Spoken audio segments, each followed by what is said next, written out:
함께 보실 말씀 출애굽기 21장 우리 12절부터 17절까지 우리 한 목소리로 같이 읽겠습니다. 12절부터요. 시작.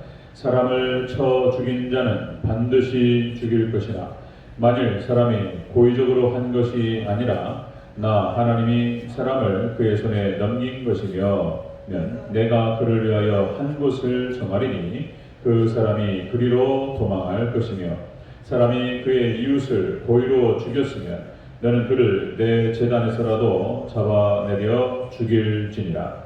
자기 아버지나 어머니를 치는 자는 반드시 죽일지니라. 사람을 납치한 자가 그 사람을 팔았든지 자기 수하에 주었든지 그를 반드시 죽일지니라. 자기 아버지나 어머니를 저주하는 자는 반드시 죽일지니라. 아멘. 인사하겠습니다. 우리 예수님, 예수님의 은혜와 평강이 넘치시기를 축원합니다. 아멘. 우리 함께 읽으신 출애굽기 21장 12절에서 17절 오늘 본문을 토대로 사형에 해당하는 죄라는 제목으로 말씀 받겠습니다. 사형에 해당하는 죄. 21장 우리 1절부터 11절까지 인권에 관련된 특별법이 기술됩니다. 그러니까 이제 뭐 종에 관련된 법이라든지요. 그리고 이제 우리가 함께 읽었던 것은 폭행에 관련된 법이라든지 이제 그 뒤로 우리 21장, 22장 전체적으로 뭐 임자의 책임을 묻는 것들, 그다음에 배상법, 도덕에 관한 법, 공평에 관한 법 이런 법들이 나옵니다. 이것은 이스라엘 백성들에게 하나님께 제정하셨던 시민법이었습니다. 이 시민법은 지금 이제 오늘날 그 법들이 너무나 발달되어 있습니다. 또 이제 사람들이 또 세상이 바뀌고 이렇게 이제 문명이 발달하기 시작하면서 여러 가지 법도 새로 만들어야 되고 개정해야 되고 그런 것들이 있고요.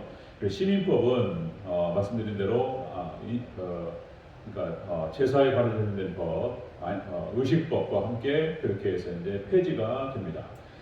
오히려 지금 이 법들이 더욱더 발전했고 하나님께서 일반운송 차원에서 지금 이제 검찰력이라든지 그러니까 우리 한국 같은 경우도 입법, 사법, 행정 그렇게 3권으로 분리되어 있죠. 입법부, 국회, 사법부, 법이라든지 검찰, 경찰 그리고 이제 그 재판 하는 이제 사법부가 따로 있고요. 그리고 이제 검찰은 행정부에 속해 있죠. 경찰도 마찬가지고. 사법부가 또 그 법을 입법부에서 만든 것을 시행하는 데가 사법부고 행정부 그래서 이제 문재인 정권 이제 대통령 중심으로 해서 모든 장관들이 행정을 진행하고 있습니다. 그렇게 해서 모든 민주주의 국가가 이렇게 3권 분류를 해가지고 입법, 사법, 행정 서로 견제하면서 이제 더욱더 잘 발전했습니다. 그래서 일단 우리가 간략하게 하고 중요한 우리에게 접촉되는 것들을 좀 살펴보도록 하겠습니다.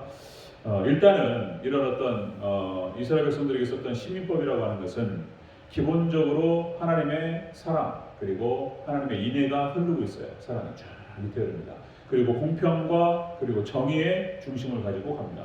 그래서 이제 이런 정신만 우리가 갖고 이제 구체적인 것은 너무나 발전되어 있기 때문에 이거를 다룬다는 것은 그러니까 정신을 찾는 건데 좀 필요 이상이다 이런 판단을 써서요. 자, 오늘 대표적으로 사형에 관련된 죄만 10계명의 5계명 내 부모를 공경하라 이 말씀하고 연관시켜서 여기에 대한 좀 살펴보도록 하겠습니다. 자, 사형에 해당하는 죄입니다. 사형에 해당하는 죄. 첫 번째로 사람을 일부러 죽인 자입니다. 일부러 죽인 자 12절을 찍겠습니다. 시작. 사람을 쳐 죽인 자는 반드시 죽일 것이나. 아멘. 사람을 일부러 죽여요. 그러니까 고의 살인을 말하는 것입니다. 그러니까 어떻게 하다 보니까 잘못해서 죽일 수도 있어요. 잘못해서 뭐 성경에 이렇게 나오죠. 그래서 뭐 나무를 패는데 도끼로 찝다가 이것이 그냥 쏙 빠져가지고 날아갔는데 그것이 어떻게 가가지고 사람 맞아가지고 그래서 죽었단 말이에요. 전혀 그럴 의도가 없었는데 그럴 때는 이제 도피성으로 피하라 이렇게 이제 하나님께서 말씀하시고 피할 길을 열어주십니다. 자, 그런데 사람을 고의적으로 일부러 죽인 자는 사형에 해당된다고 하나님께서 말씀하십니다. 자, 그 밑으로 쭉 보면 이제 모세율법에 이에는 이, 눈에는 눈. 그리고 또 이제 쭉 나오죠. 한번 볼까요? 우리 21장 23절부터 25절까지 좀 읽겠습니다. 시작. 그러나 다른 애가 있으면 각대 생명은 생명으로 눈은 눈으로 이는 이로 손은 손으로 발은 발로 된 것은 된 것으로 상하게 한 것은 상함으로 때린 것은 때림으로 갚을지니라. 아멘. 그러니까 이제 그만큼만 보복하고 거기만 보상하라 이런 뜻인데요. 자, 이것은 이제 그때 말씀드렸듯이 반드시 눈에는 눈, 이에는 이, 내가 받은 대로 갚아줄게. 어떤 보복을 허용하는 것이 아니고 이제 그 이상으로 보복을 하는 것을 막는 법입니다. 이것이 이빨을 상하게 하고 눈을 좀 상하게 했는데 그냥 죽이려고 달라든단 말이에요. 사람이라고 하는 게 분노라고 하는 것입니다. 손을 좀 다쳤는데 그냥 목을 끊으려고 한단 말이에요. 그것은 안 된다는 거예요. 지금 모세법이 그만큼만 딱 선을 정하는 것입니다. 자, 사형에 해당되는 죄는 살인입니다. 살인만 그렇게 하나님께서 허용을 하셨던 것입니다. 왜 그러냐면 인간에게 생명을 주신 분은 하나님이십니다. 그래서 이 생명을 관할하신 분은 하나님만이 하시는 것이지 인간이 할 수 없다는 거예요. 그 생명의 주인은 하나님이시기 때문에 그렇습니다. 그래서 살인이라고 하는 것은 절대로 허용될 수가 없는 거예요. 그래서 내 부모를 공경하라고 말씀한 뒤에 살인하지 말라가 딱 바로 나오는 거예요. 간음하지 말라, 도둑질하지 말라. 살인이에요, 살인. 그래서 살인은 사형에 해당된다고 말씀하시는 거예요. 어떠한 이유라도 살인은 정당화될 수 없다라고 하는 것입니다. 그래서 살인이라든지 낙태하는 것도 살인입니다. 낙태, 자살도 살인이에요. 다른 사람을 죽였거나 아니면 이제 낙태하는 것은 회개의 여지가 있습니다. 회개할 수 있어요. 근데 자살은 회개할 수 있는 시간적 여지가 없어요. 그래서 자살하는 사람은 지옥 간다라고 얘기를 하는 거예요. 이게 자살을 방지하는 이유도 목적도 있는 것이고요. 절대로 살인이라고 하는 것은 허용될 수 없다. 십계명을 고의적으로 어겨버린다. 이것은 안 되는 거예요. 이것은 행위구원을 말하는 것이 아니고 믿음으로 구원받은 백성들의 당연한 도리인 거예요. 예전에 이제 우리 성완종 씨가 이제 자살한 사건이 있었죠. 하고 이제 그 박근혜 대통령 그 재임 시절이었나요? 정확히 안 나는데 성완종 장로님이셨습니다. 장로님이셨는데 자기가 뇌물 줬던 사람들의 이름을 적어놓고 그리고 자살했습니다. 장로님으로서 이걸 어떻게 봐야 되느냐? 자살은 절대로 용납될 수 없습니다. 살인은 안 돼요. 생명이라고 하는 것은 굉장히 민감한 문제예요. 하나님께서 주신 것이기 때문에 인간이 어떻게 할 수가 없어요. 이 부분에 대해서 이 정도는 우리가 논쟁의 여지가 있지만은 이 정도는 생각해 볼 수 있어요. 예를 들어서 내가 사고를 당했을 때에 혹시 생명이 왔다 갔다 하면 연명 치료하지 마라. 내가 자연스럽게 죽을 수 있도록 도와주라. 자기 의사결정 해놓는 거예요. 그렇게 해가지고 이제 여기 포켓 지갑 같은 데다 넣고 이렇게 이제 다니는 거죠. 그게 있습니다. 그걸 미리 해놓는 것도 필요해요.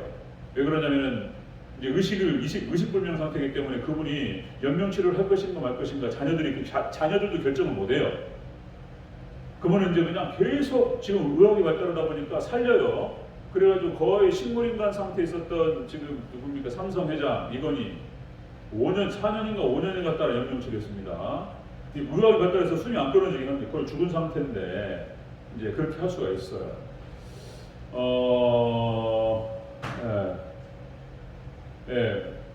어떻게 오셨어요?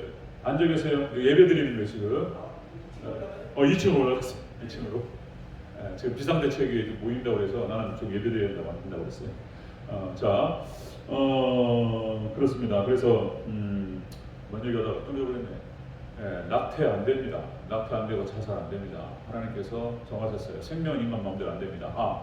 그 연명치료 부분에 대해서는 의사결정을 해놓는 것도 필요합니다. 내가 만약에 사고를 당해서 이렇게 위협에 있을 때, 위험 상황 처해 있을 때 자녀들도 마찬가지고 그래서 이제 연명치료하지 말고 내가 자연스럽게 내가 천국 갈 수 있도록 나를 도와달라. 난 그대로 간다. 그거 하나 하고 그 다음에 이제 혹시나 내 장기가 쓰일만 하면 장기는 다 기증한다. 이렇게 몇 가지 이렇게 이제 결정을 해놓으시면 좋습니다. 그래서 이제 돌아가시는 거예요. 예, 살릴 수 연명치료 거의 식물인 거 아니에요. 살 수도 없어요. 근데 그럴 경우에는 고인의 유언에 따라서 그렇게 할 수 있습니다. 예, 눈이라든지 장기라든지 그렇게 해서 콩팥이라든지 이런 거 이제 거의 돌아가시는 거 많잖아요. 심장 같은 거 이렇게 해서 맞는 사람한테 주라. 이렇게 의사결정할 수 있습니다. 낙태도 안 됩니다. 낙태 무슨 지금 현대 법이 막 그렇게 하는데 성경의 법에 의해서 그런 절대로 찬동할 수가 없습니다. 낙태도 어린아이인 생명이고 하나님의 것입니다. 이거 참 어려운 문제예요. 예전에 제가 존경했던 목사님 가정에서 우리 교수님이셨습니다. 그래서 목회도 하시는데 젊은 집사 부부가 이제 상담을 해왔습니다. 감기약을 먹었다는 거예요. 그런데 임신이라는 사실을 그 뒤늦게 알았습니다. 그래서 산부인과 가서 확인해 보니까 기형아가 나올 수 있는 확률이 50%가 넘는다라고 진단이 나왔습니다. 이것을 어떻게 해야 되느냐고 목사님께 상의를 해왔어요. 목사님께서 이런 하나님의 법들을 얘기하면서 생명은 하나님의 것이고 우리가 결정할 수 없는 것이다. 이거 어려운 문제예요. 만약에 기형아가 나온다고 생각해 보세요. 그 부모로서 사실 인생 끝나는 겁니다. 그 아이를 죽을 때까지 그 부모가 거두기가 어려워요. 낙태시키고 싶다고 목사님한테 얘기했는데 절대로 안 된다고. 그럼 천벌받는다. 그 청년들이 그 젊은 부부가 신앙이 좋았어요. 그래가지고 그 말씀에 순종했습니다. 하나님께서 어떻게 나으실지 모르는데 그 생명을 어떻게 이런 마음대로 할 수 있냐. 어려운 문제인데 온 교회가 기도를 선포하고 하나님 도와달라 그렇게 기도했습니다. 그 아이가 이제 잘 출산했는데 건강한 아들을 낳았습니다. 아멘. 기가 막히게 예쁜 아들을 낳았어요. 그 아이를 죽였으면 어떻게 됐을 거예요? 물론 기형아가 나올 수 있는 확률이 있어요. 그러나 생명은 마음대로 안 된다. 여러분들 하나님 말씀에 철저하게 순종하는 저와 여러분 되시기를 축원합니다. 이거는 간단한 문제가 아니에요. 사실 보통 아닙니다. 자, 사형에 해당하는 죄는 살인죄다라고 분명히 얘기하고 있습니다. 인간의 생명은 하나님의 것이고 인간의 마음대로 할 수 없다는 것입니다. 자, 사형에 해당하는 죄 두 번째는 자기 부모를 치는 자는 사형된다는 것입니다. 자기 부모를 치는 자. 15절을 같이 읽겠습니다. 시작. 자기 아버지나 어머니를 치는 자는 반드시 죽일지니라. 아멘. 자기 어머니나 아버지를 쳐요. 이게 폐륜입니다. 폐륜. 이거는 하나님께서 이거는 허락하지 않습니다. 죽여요. 돌로 쳐 죽입니다. 이거는 절대로 용납할 수 없는 것이고요. 사형에 해당된다는 것입니다. 여기 친다라고 하는 것은 꼭 이렇게 린치를 하고 때린다 이런 것도 있는데요. 또 뭐가 있냐면요. 부모에 대한 온갖 나쁜 행위를 다 포함해서 말하는 것입니다. 나쁜 행위. 부모를 친다라고. 예를 들어서 요새 이런 일도 있습니다.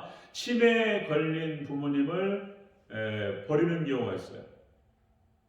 기가 막힌 얘기들이 이제 돌아요. 그러니까 멀리 여행을 가서 해외라든지 이런 데 보시고 가가지고 놓고 와버려 그냥. 가끔 이제 우리 TV에서 그런 얘기 나오는데 이것도 마찬가지입니다. 그리고 요양원 같은 데 이제 모셔다 놓고 찾아보지 않는다거나 제대로 책임을 지지 않는다거나 이런 것도 참 어려운 문제예요. 지금 세대가 완악하다 보니까 하나님께서 분명히 십계명을 통해서 십계명 중에 5계명 첫 번째로 하나님께서 내 부모를 공경하라 말씀하시고 그리고 축복을 약속하셨어요. 그러나 하나님 분명히 언급하셨어요. 자, 부모를 공경하지 않는, 눈에 보이는 부모를 공경하지 않는 자가 어떻게 보이지 않는 하나님을 공경할 수 있는가. 그래서 부모 공경을 첫 번째로 놓으셨던 거예요. 이거는 그 불문율이에요. 부모님을 공경하고 효도하는 문제에 대해서는 강력하게 선포를 해야 돼요, 교회에서. 그러니까 제가 십계명을 강조하는 이유가 그거예요. 십계명 불같이 선포해야 돼요. 어기면 지옥 간다고 얘기해버려야 돼요. 있을 수 없는 일이에요. 그래서 분명히 얘기해야 됩니다. 자랑이라기보다는 그냥 이해해 주시고 들어주시면, 저희 당숙들이, 그러니까 저희 아버님 사촌들입니다. 당숙들이 다 잘 되셨어요. 남성고등학교, 전라북도 익산, 이리에 남성고등학교 나오시고, 서울고대, 첫째 당숙이 서울의대, 서울고대, 서울공대, 서울치대, 다 서울대 공부를 잘하셔가지고, 서울고대 나오신 이제 당숙이 한번 그런 얘기를 들은 적이 있습니다. 서울대 나오시고 서울 고등법원 부장판사까지 하시고 지금 변호사 개업을 하셨는데 80이 넘으셨어요. 저희 어머니보다 한 3살 어리시니까 이제 80 이제 꼬부랑 할아버지예요. 그분 한참 이제 계실 때에는 저희들 잘 키워준다고 했는데 뭐 공무원이라든지 뭐 이렇게 이쪽으로 가면 키워준다고 그쪽하고 붙을 일이 없어요 이제. 어쨌든 간에 이런 얘기 한번 들었습니다. 그러니까 사형 선고를 당신 고등법원 부장판사 하실 때에 사형 선고를 단 한 번 내렸대요. 그 사형 선고가 뭐였냐면 이런 거였습니다. 저기 뭐냐 시부모 갈등이 일어났는데 며느리가 시어머니 돌아가시라고 죽으라고 밥을 하는데 농약을 갖다가 조금씩 타가지고 계속 한 거예요. 그러니까 이제 이 어머니가 점점 말라서 돌아가시는 거예요. 근데 그걸 딱 걸렸어요. 증거도 잡혀버렸어요. 빼도 박도 못하게 그 며느리가. 그러니까 그 시어머니 재산 문제도 있었고 평소에 갈등 문제도 있었던 것으로 이제 판단이 됐어요. 그러나 며느리가 시어머니를 죽이려고 농약을 갖다가 조금씩 미량을 섞어가지고 점점 말라가시는 거예요. 그리고 그 판단 있고 난 다음에 어머니 돌아가셨습니다. 그래서 이 며느리에 대해서 사형 선고를 내렸다고 한번 들은 적이 있습니다. 사형 선고 잘 안 내리는데 도저히 용납할 수 없고 사형 이렇게 선고를 내렸다는 얘기를 들은 적이 있습니다. 우리 하나님 믿는 사람들은 철저히 효녀 소리를 들을 수 있어야 될 줄로 믿습니다. 말씀 지켜야 돼요. 이거 뭐 분명한 겁니다. 사형에 해당되는 죄는 살인죄, 그 다음에 부모를 치는 자는 가만둘 수 없어요. 또 유괴가 나옵니다. 유괴가 나와가지고 또 유괴 살인 같은 것도 이거 죽여야 돼요. 살인, 이건 사형이에요, 사형. 한 가지 더 붙이면 세 번째 보겠습니다. 부모를 저주하는 자는 사형에 해당됩니다. 17절 읽겠습니다. 시작. 자기의 아버지나 어머니를 저주하는 자는 반드시 죽일지니라. 아멘. 저주하는 자, 부모님을 저주하는 자도 사형이에요. 하나님께서 얼마나 부모 공경에 대해서 엄격하게 말씀하시는지 알 수가 있습니다. 여기서 저주라고 하는 것은 업신여기다 이런 뜻이에요. 업신여기고 하찮게 보고 이게 불효하는 거예요. 부모님을 하찮게 보고 이런 거예요. 그리고 부모님에 대한 원망과 불평과 그 다음에 불효 마찬가지입니다. 이거는 하나님께서 엄격하게 다루실 뿐만 아니라 우리 인간사에서도 용납되지 않습니다. 그죠? 자연스럽게 불효하는 자는 망하게 돼 있어요. 망하게 돼 있습니다. 불효하는 자는 부모님께 함부로 하고 그런 자는 자연스럽게 망하게 돼 있어요. 그렇게 되어 있습니다. 여러분들 우리 옛날에 고려장이라고 해가지고 그런 게 있죠. 고려장이라고 해서 늙은 부모님을 모실 수 있는 형편이 안 돼요. 그래가지고 산에다가 불을 파놓고 갖다 모셔요. 돌아가실 때까지 살아있는 부모님 고려장이라고 해서 그래서 돌아가신 게 확인되면 장례를 치르는 그런 풍습이 있었습니다. 이게 완전 저주받을 풍습이죠. 그죠? 있을 수 없는 일이고 천벌받는 거예요. 그걸 자식들이 보고 있는 거예요. 자기도 그렇게 가는 거예요. 천벌받은 일이고 있을 수 없는 일입니다. 이제는 갈수록 지금 세태가 험악해지다 보니까 효녀가 적어지는 세상 가운데 살아가고 있습니다. 지금은 세태가 그렇습니다. 부모님 못 모시죠? 다 요양원에 가는 그런 상황이죠. 그렇습니다. 그래서 며느리 어려워요, 그죠? 사위도 어렵습니다. 어렵습니다. 그래서 지금은 이제 요양도로 가는 그런 상황인데 어쨌든 우리가 이제 교회에서 예수님의 은혜와 평강을 선포하고 축복도 선포하지만 십계명 법을 강력하게 선포해야 돼요. 불효하는 자는 하나님께 천벌을 내리신다고 얘기해야 돼요. 지옥 간다고 얘기해야 돼요. 그게 이제 중요한 거예요. 이렇게 해서 교회에서 분명하게 딱 닿지 않으면은 이제는 막 흘러가 버려요. 그런 것입니다. 다시 말씀드리면 행위구원을 말하는 게 아니에요. 믿음으로 구원받은 백성들이 살아가야 될 도리예요. 법입니다. 그것이 하나님을 사랑하고 이웃을 사랑하는 법이에요. 이대로 행하지 않는다라고 하는 것은 그 안에 믿음이 없다는 뜻이에요. 그래서 행위구원으로 행함으로 구원 받는 게 아니고 믿음이 없어서 그 사람은 지옥 가는 거예요. 분명히 선포해야 됩니다. 저희 교회에서도 이제 원로 목사님과 잠깐 나눴었는데 그런 계획도 있었다고 그렇게 얘기를 들었습니다. 그래서 연로하신 분들이 많기 때문에 저도 준비하고 있습니다. 그래서 교회에서 교회 건물을 세우고 그 옆에 요양원도 하나 지어서 성도님들이 연로하셔서 이제 같이 모여서 이렇게 지내실 수 있도록 그런 공간도 생각하고 있습니다. 자녀들한테 못 들어가요. 그리고 만약에 다른 요양원으로 가시잖아요. 돌볼 수가 없습니다. 교회에서 자녀들도 못 돌봐요. 요양원 들어가시면 교회에서 끝까지 보호하는 방향으로 끝까지 지원도 나오기 때문에 할 수 있습니다. 그래서 원로 목사님 잠깐 얘기하시는데 지하에다가 목욕탕 잘 놓고 그래가지고 잘해가지고 시설 잘해가지고 우리 교인들 잘 모셨으면 좋겠다고 그렇게 하겠습니다. 그랬습니다. 그래서 교회에서 잘 섬기셨던 우리 성도님들 교회에서 끝까지 모시는 방향으로 그렇게 생각하고 있습니다. 그래서 기도해 주시고 그래서 교회에서 함께 모여서 성도들이 같이 예배드리고 같이 교제하고 그렇게 할 수 있도록 그렇게 하도록 하겠습니다. 자, 사형에 해당되는 죄는 그렇게 해요. 사형죄, 살인죄. 두 번째, 부모를 치는 자, 패륜이에요. 부모를 저주하는 자는 하나님께서 말씀하셨습니다. 살려두지 말고 죽여라. 그리고 다시는 이스라엘 백성들 하나님 백성 안에서 이런 일이 없도록 만들라. 이것이 하나님의 뜻이었습니다. 이 정신은 우리가 그대로 받아야 될 줄 믿습니다. 오직 부모님을 잘 어른 공경하는 우리 대전교회 사랑하는 성도님들 다 되시기를 주의 이름으로 축원합니다. 아멘. 기도하겠습니다.